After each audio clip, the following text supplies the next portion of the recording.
Makanya kenapa dulu anak-anak di masa Nabi, masa sahabat itu, waktu lahir anak semua dibawa ke Nabi untuk dipecicap. Semua dibawa ke Nabi untuk dipecicap. Jadi Nabi yang mengambil mentahnik itu, dia ambil madu, cilet madu, kurma, kurma, kalau tidak ada boleh madu, itu dicilet apa bahasa Indonesia-nya? Dioles. Dioles ke langit-langit mulut bayi.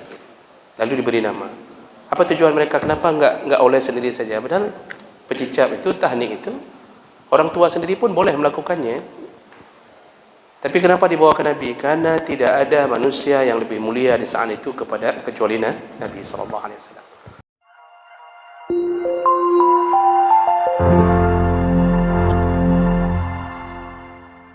Assalamualaikum warahmatullahi wabarakatuh.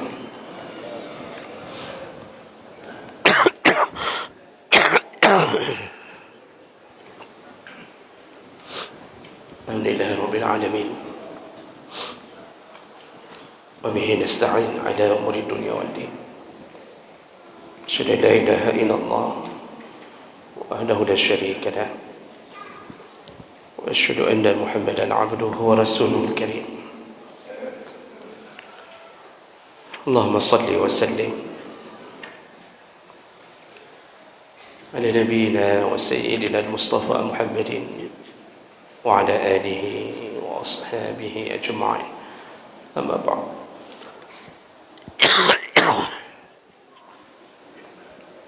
رب اشرح لي صدري ويسر لي أمري واحلل عقدة من لساني يفقهوا قولي. Segala puji bagi Allah, kemudian salawat dan salam pada Rasulullah, pada keluarga dan seluruh sahabat-sahabatnya.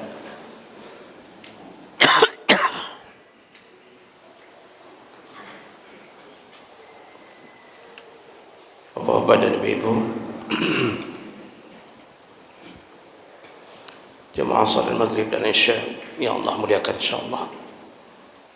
Kita masih membahas adab-adab dalam berdoa.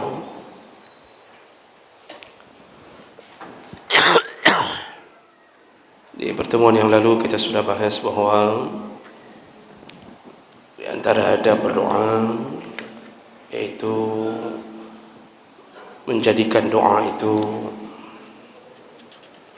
menjadi kalimat-kalimat yang umum. Jadi membuat keumuman dalam doa. Jadi kalau mau meminta ampun, mintalah ampun untuk semuanya. Dan itu hukumnya sunnah berdasarkan hadis Nabi sallallahu alaihi wasallam dan cara Nabi berdoa, kecuali pada doa-doa yang khusus untuk diri sendiri. Itu silahkan berdoa dengan memakai dhamir untuk diri sendiri. Lalu kemudian juga kita sudah bahas bahawa juga disunnahkan untuk berdoa kepada saudara-saudara kita walaupun mereka tidak mengetahuinya.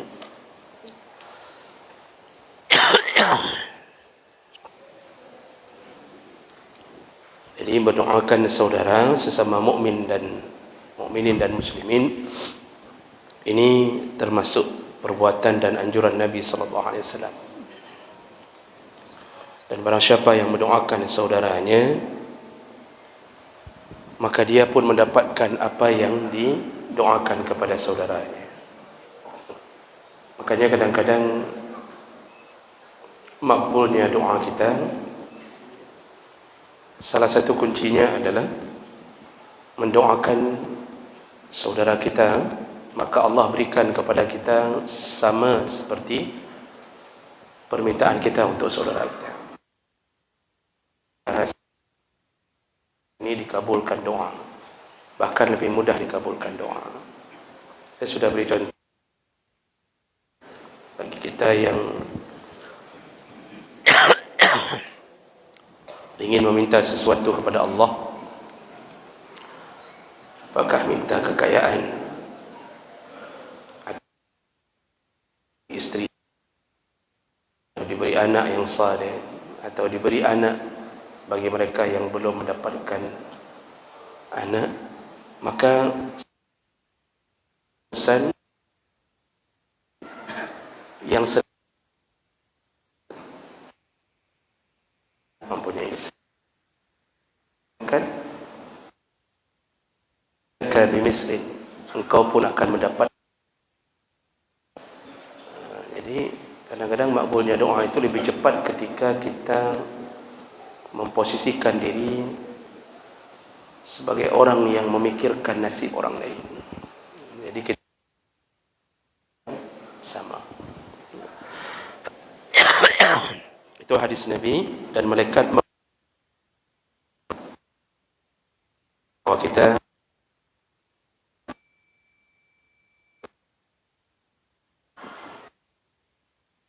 orang, karena tidak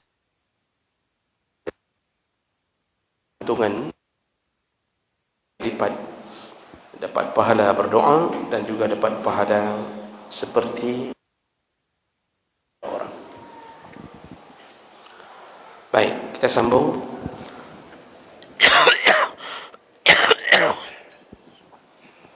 Berikutnya,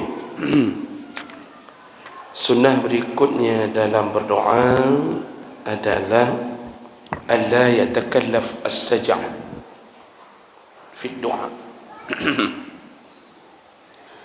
Janganlah berdoa berlebih-lebihan dengan cara membuat doa seperti sajak.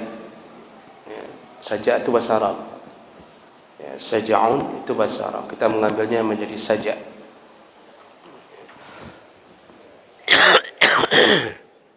Jadi jangan membuat-buat untaian kalimat doa seperti bersajak-sajak, berpuisi.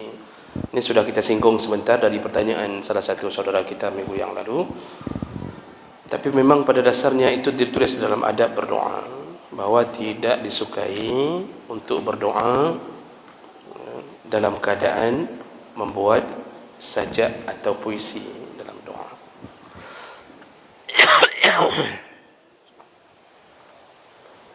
Kecuali doa itu memang keluarnya dari Nabi. Jadi Nabi mengatur doa itu dalam keadaan berbunyi saja, artinya sama huruf di belakangnya. Dan itu salah satu daripada kelebihan Nabi. Jadi ketika berdoa, Nabi spontanitas mengucapkan doa yang keluar kalimat yang indah. Itu tidak mengapa. Tapi kalau kita sengaja mengarang-arang doa agar ujungnya sama, bunyi kalimat setiap penutup satu kalimat sama bunyinya. Jadi sudah model-model apabila ada sumur di ladang, bolehlah kita menumpang mandi. Kalau ada lembu di kandang, kita tidak bisa sembunyilah lagi. Jadi jangan buat doa sendiri seperti itu. Dan ini dilarang oleh Rasulullah sallallahu alaihi wasallam. Berdasarkan hadis dari Ibnu Abbas, hadis riwayat Bukhari, Ibnu Abbas pernah mengatakan, "Wandur as-saja' min ad-du'a fajtanibuhu." Perhatikanlah doa kalian yang berbunyi-bunyi saja, maka tinggalkanlah, kata Ibnu Abbas. Tinggalkanlah, artinya jangan dilakukan seperti itu. Fa inni ahadtu ashab Rasulillah, aku hidup bersama para sahabat Nabi. Artinya beliau hidup di masa Nabi dan beliau hidup bersama para sahabat Nabi. La yaf'alun illa zalikal ajanib. Sungguh mereka menjauhkan diri dari berdoa dengan cara membuat-buat kalimat-kalimat saja.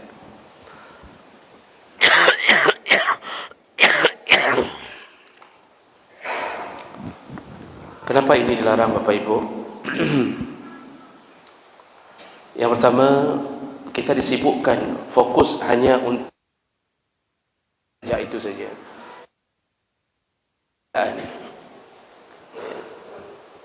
Jadi disibukkan dengan mengatur-ngatur kalimat, sehingga kita tidak mementingkan di dalam hati apa yang kita minta. Imam Al-Ghazali dalam kitab Ihya Ulumuddin itu sempat mengkomentari masalah seperti ini.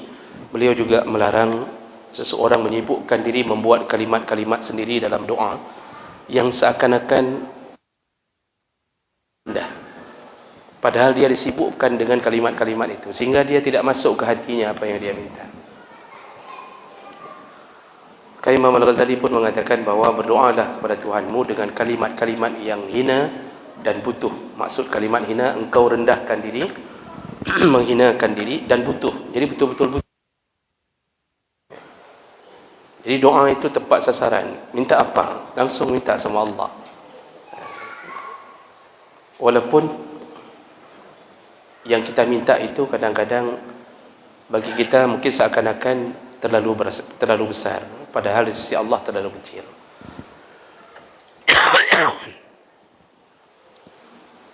Para nabi terdahulu begitu meminta sesuatu, permintaannya kadang-kadang tidak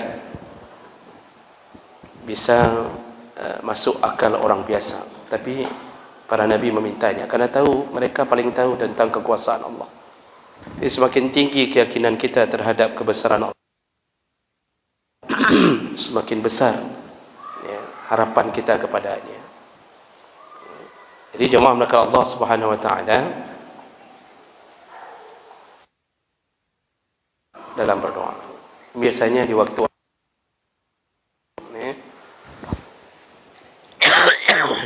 apalagi diucapkan dengan puisi-puisi dalam bahasa Indonesia. Biasanya waktu acara-acara muhasabah,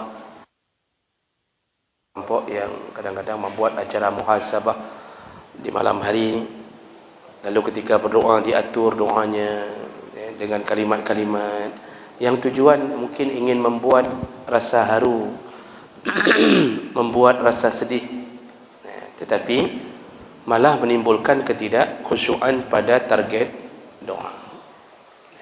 Jadi ini yang menjadi larangan dari Nabi SAW.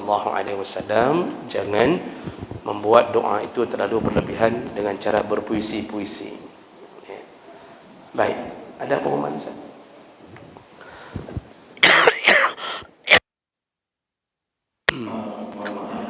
Ini ada yang jamaah keluar, tapi karena ada mobil di belakangnya, mohon maaf pada pemilik mobil dengan BL 150 DH 1508 DH digeser karena ada mobil yang mau keluar. Mobil apa?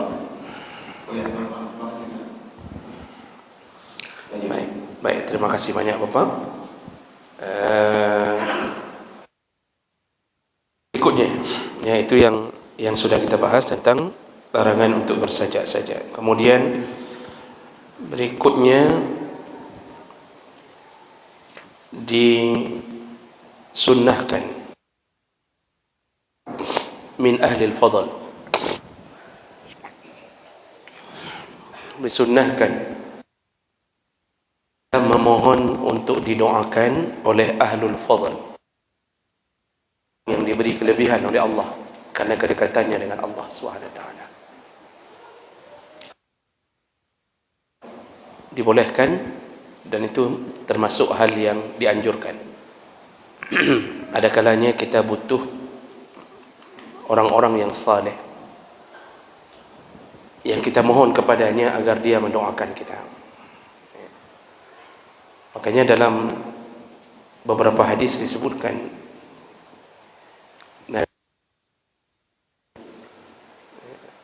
beberapa orang untuk diminta, di antaranya pamannya Abbas itu pernah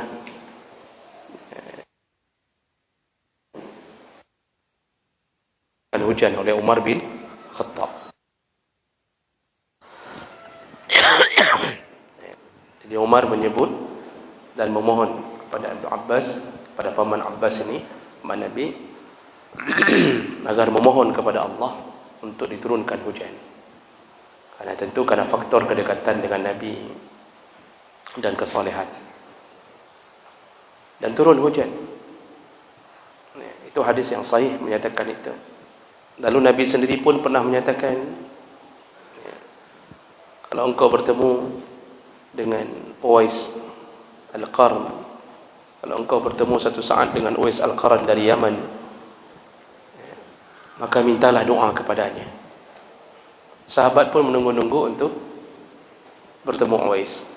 Yang musim haji, mereka menunggu-nunggu apakah ada Uwais, apakah ada Uwais. Sampai akhirnya Umar bin Khattab menemuinya dengan tanda yang diberikan oleh Nabi. Jadi ada tanda di bahagian kulitnya, beliau pernah terkena penyakit supak kalau enggak salah, kemudian masih tersisa sebesar logam. Itu tanda bahwa itu Uwais. Umar menemuinya dan memohon kepada Uwais untuk mendoakan Umar, padahal Umar sendiri sudah dijamin surga.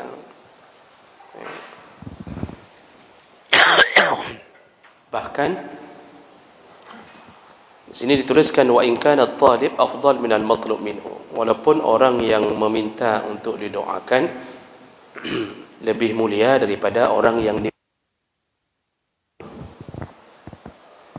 Nabi jamin surga. Tapi beliau dengan kerendahan hatinya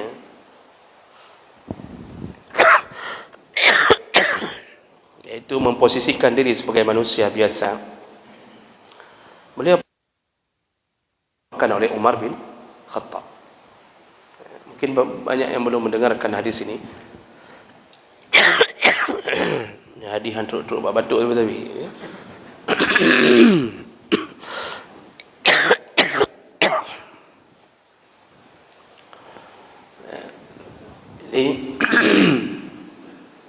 ketika Umar bin Khattab istazantu Nabi sallallahu alaihi wasallam fil umrah, aku meminta izin kepada Nabi untuk melakukan umrah, kata Umar bin Khattab. Fa'azzana, maka Nabi mengizinkan, atau fa'uzina, diizinkan oleh Nabi. Waqal, lalu Nabi ketika Umar ingin berangkat, Nabi menyebutkan, la tansana ya akhi min du'aika, wahai saudaraku, jangan lupakan aku, jangan lupakan kami dalam doamu. Maksudnya nanti ketika engkau sudah sampai di Mekah, jangan lupakan kami dalam doamu. Begitu kata Nabi kepada Umar bin Khattab.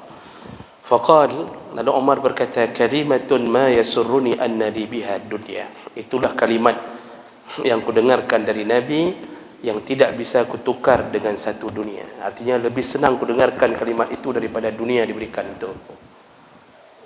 Jadi hadis ini riwayat Abu Daud, sanadnya ada yang dhaif. Namun walaupun begitu ada penguat hadis yang lain dengan bahasa yang berbeda, syarikna, ikutkan atau sertakan kami di dalam doamu.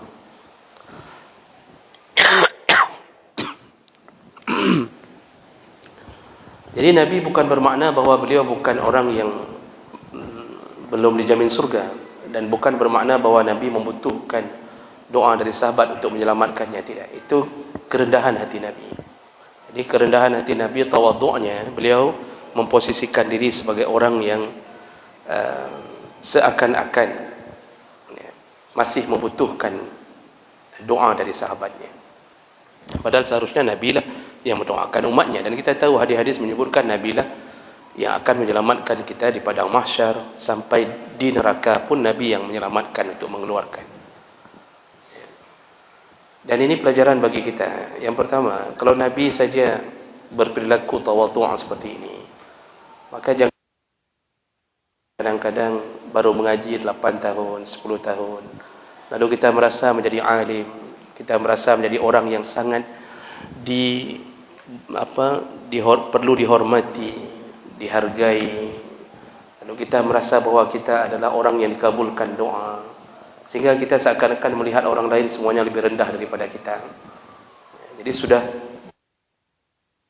dalam kesombongan. Karena salah satu penyakit orang yang diberi kelebihan ilmu oleh Allah adalah sombong. Yang sering hinggap di orang-orang yang sering dipanggil alim.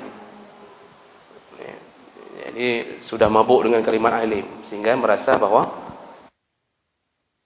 kan dia yang dibutuhkan doanya oleh orang saja. Dia tidak perlu doa orang. Itu salah satu penyakit.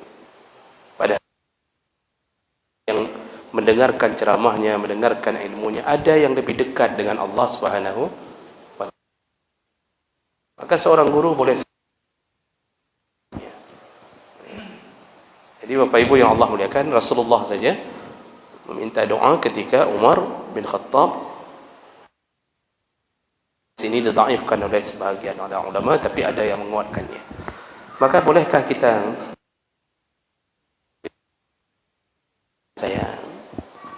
agar saya pun bisa naik haji? Bolehkah? Boleh.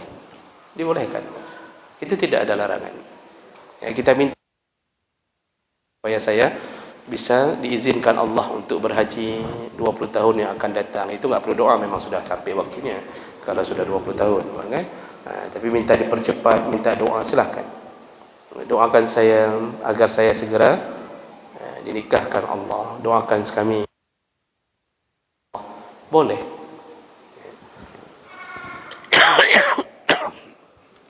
Tapi syaratnya kita tahu orang yang kita minta doa itu adalah ahlul fadl, iaitu orang yang dekat dengan Allah. Jadi bukan ini apa doa, ini semayang tidak, semua tidak. Kebetulan banyak uang dia naik haji, saya taubat di sana. Bukan kalau minta doa minta sama. Makanya kenapa dulu anak-anak di masa Nabi, masa sahabat itu, waktu lahir anak semua dibawa ke Nabi untuk dipecicap. Semua dibawa ke Nabi untuk dipecicap. Jadi Nabi yang mengambil mentahnik itu, dia ambil madu, cilet madu, kurma, kurma. Kalau tidak ada boleh madu, itu dicilet apa bahasa Indonesia? Dioles. Dioles ke langit-langit mulut bayi, lalu diberi nama. Apa tujuan mereka? Kenapa enggak oles sendiri saja? Padahal pecicap itu, tahnik itu, orang tua sendiri pun boleh melakukannya. Tapi kenapa dibawa ke Nabi? Karena tidak ada manusia yang lebih mulia di saat itu kecuali Nabi SAW. Maka hari ini kebiasaan menyuruh tahnik kepada dengku, ustaz, kepada orang-orang yang dianggap saleh, itu baik. Itu baik. Dengan harapan agar anak ini diterima doa orang yang kita anggap soleh ini, diterima doanya supaya anak ini. Cuma kekurangan kita sekarang manusia, kita tidak lagi bisa membaca yang mana yang soleh, mana yang alim, karena kita lebih cenderung membaca dari tampilan, dari zahir.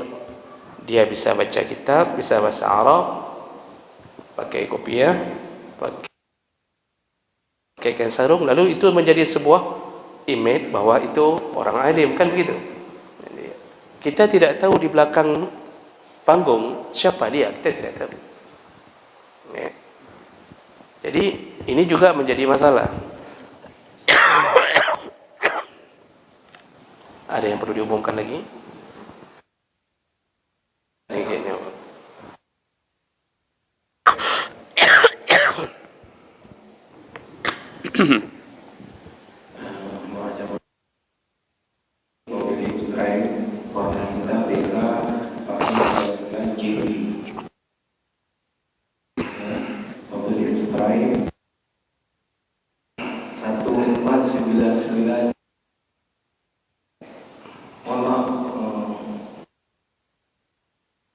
Terima kasih banyak Bapak, dan mohon maaf kepada Bapak yang memiliki mobil, bukan mengganggu, tetapi memang kebetulan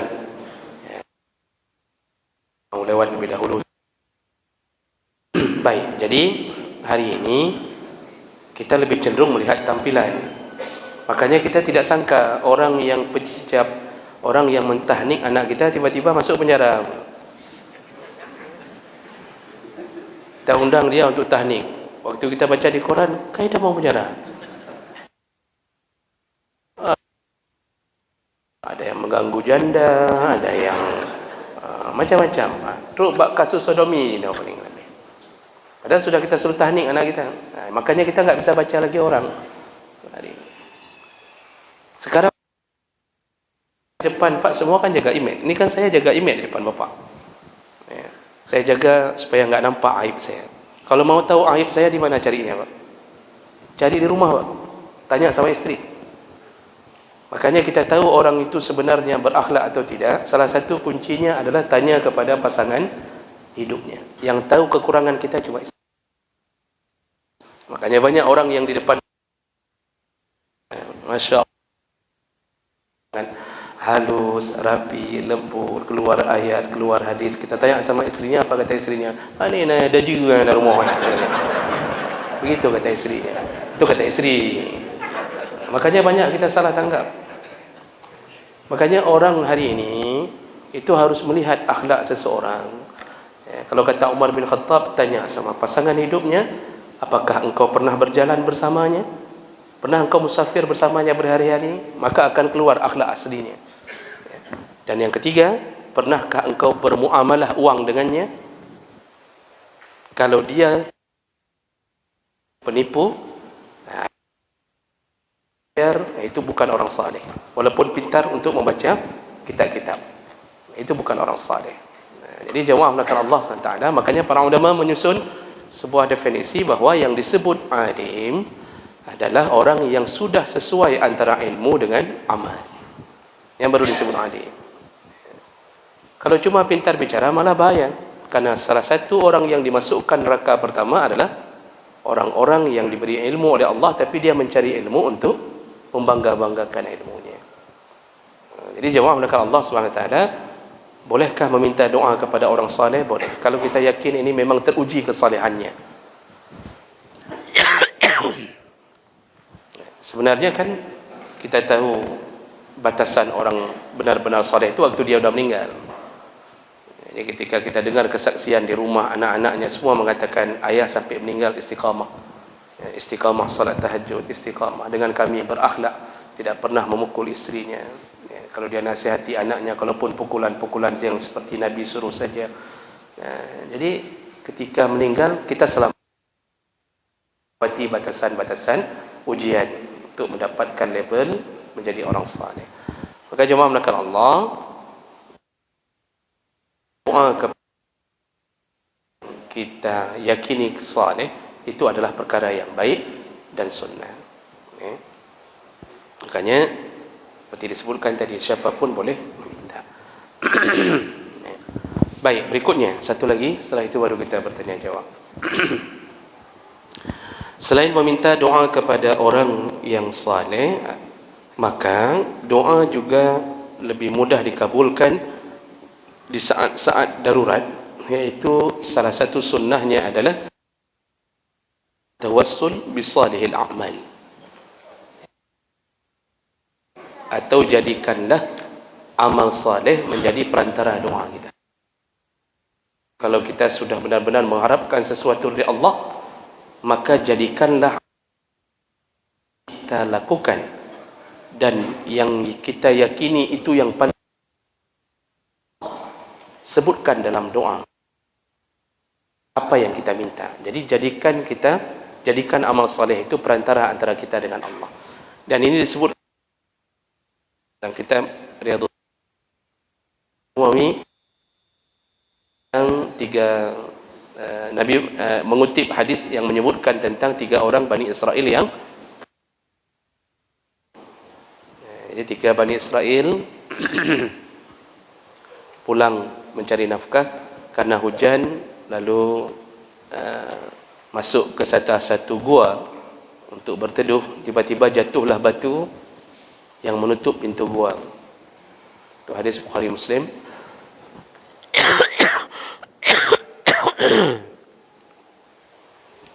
Dan kemudian mereka putus asa karena batunya terlalu besar, tidak bisa keluar. Sedangkan mereka anak istri masih di rumah. Waktu itu tim SAR belum ada, lalu kemudian HP tidak ada, jadi tidak bisa call 999 apapun. Untuk meminta tolong tidak bisa memberi kode Morse atau apa saja. Maka satu-satunya harapan mereka mengatakan sesama mereka, innahu la yunajjikum min hazihi as-sahrah illa an tad'u Allah bi salihi a'malikum. Tidak ada yang bisa menyelamatkan kita dari kurungan dalam gua ini kecuali kita berdoa dan masing-masing mengungkapkan amal saleh yang pernah dia lakukan di hadapan Allah, kata kepada Allah. Maka mulailah satu-satu berdoa dengan mengungkapkan amal salehnya. Dia yang dia fikirkan amal saleh yang paling hebat yang Allah lakukan apa? Yang dia lakukan untuk Allah apa?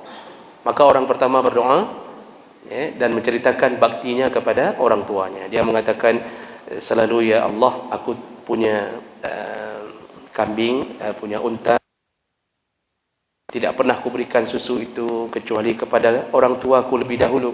Bahkan istri dan anak-anakku kutunda kalau untuk urusan pelayanan terhadap orang tua. Sampai pada suatu malam minta susu dan orang tuaku tertidur. Tapi aku tidak ingin memberikan susu itu kepada anak-anakku. Harus orang tua dulu. Tapi karena tertidur,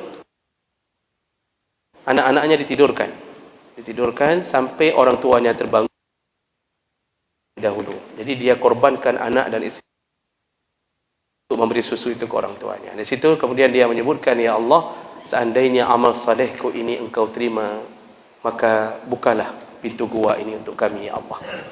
Begitu selesai dia sebutkan itu, tergeser batu. Cuma tidak mencukupi untuk keluar. Maka berdoa orang kedua. Orang kedua ceritanya tentang dia mencintai sepupunya yang cantik. Lalu sepupunya berhutang. Ketika bayar hutang, dia manfaatkan untuk melampiaskan nafsunya. Dia katakan, hutangmu bukan untuk bayar hutang. Sepupunya datang untuk mengatakan tidak sanggup bayar hutang. Dia mengatakan tidak usah bayar, engkau boleh kubebaskan, tapi syaratnya izinkan aku menyentuhmu. Artinya menzinainya. Karena sudah pasrah, tidak tahu mau buat apa lagi, hutangnya banyak, sepupu ini terpaksa merelakannya. Namun ketika sudah hampir terjadi zina, ini sudah detik-detik terjadi zina, sepupu perempuannya ini mengatakan, takutlah engkau kepada Allah, seharusnya engkau menghalalkan aku. Keluar takutlah engkau kepada Allah, menggetarkan hatinya ketika dia dengar nama Allah. Lalu dia katakan ke sepupu ini, sudahlah, pergilah. Dia takut sekali ketika disebut nama Allah di hadapannya. Lalu dia katakan, hutang-hutangmu kubebaskan, pergilah. Itu muncul rasa takutnya, dan dia merasa ini amal salehnya yang paling hebat, yaitu muncul rasa takut kepada Allah. Lalu dia katakan kepada Allah, ya Allah, seandainya itu menjadi amalku yang saleh kerana takut kepadamu, kalau engkau terima, bukalah pintu gua. Terbuka lagi sedikit, belum bisa keluar badan. Mungkin sengaja, kerana Allah menunggu doa yang ketiga. Lalu kemudian orang yang ketiga berdoa. Ketiga berdoa, apa masalahnya? Dia mengatakan, ya Allah, aku punya seorang tukang yang bekerja untukku. Seorang pegawai bekerja untukku, dan dia pergi sebelum kubayarkan gajinya. Jadi dia menghilang sebelum kubayarkan gajinya. Akhirnya gajinya aku beli kambing. Gajinya aku beli kambing. Karena dia enggak datang-datang. Kambing itu kupelihara sampai jumlahnya ratusan, berkembang biak. Lalu pada satu hari setelah bertahun-tahun, datang pegawai itu meminta gajinya dulu yang tertunda. Lalu aku mengatakan, gajimu inilah dia semuanya nih. Kambing yang ratusan inilah gajimu. Maksudnya karena modalnya dibeli dari gaji yang tertunda itu. Si pegawai ini mengatakan, masa ini semuanya? Kan gajiku cuma sedikit, begini-begini. Inilah dari gajimu yang berkembang biak. Jadi si pegawai ini akhirnya mengatakan, ya sudahlah, kalau begitu kau ambil semualah. Diambilnya semua. Ini pegawai ini kurang ajar juga. Seharusnya kan tahu diri sedikit. Diambilnya semua. Padahal kan seharusnya modal saja diambilnya, tapi tidak, diambilnya semua. Sisakan sedikit pun untukku, ya Allah. Tapi dia tahan hatinya. Dia ingin mengatakan, inilah amanah dan kejujuranku, ya Allah, karenamu, ya Allah. Sehingga dia tahan, Pak. Walaupun hatinya terasa mengkerut-kerut. Kerut-kerut itu apa lagi bahasa Indonesia-nya? keran-keran. Pokoknya terasa hati dia yang memeliharanya. Akhirnya aku berikan semua ya Allah karena dia sudah meminta. Itu bukti dia jujur dan amanah sekali menjaga. Lalu apa yang terjadi? Dia katakan kalau itu maka bukalah pintu gua ini. Terbuka. Dalil ini untuk menyatakan kalau ada keinginan atau hajat yang kita ingin anak kita menjadi ulama, ingin supaya hafizul Quran, maka ketika berdoa fikirkan bertawassullah dengan amal saleh yang kita punya, tapi yang paling hebat yang enggak pernah mungkin kita ceritakan ke orang, yang mungkin hanya kita dengan Allah saja, sesuatu yang mungkin hanya kita lakukan sesekali, tapi itu bahagian daripada unsur-unsur agama. Itu disunnahkan untuk bertawassul dengan amal saleh. Baik, saya berhenti dulu di sini karena tadi pun sudah ada ketukan mic sekali. Kita berhenti dulu, silakan.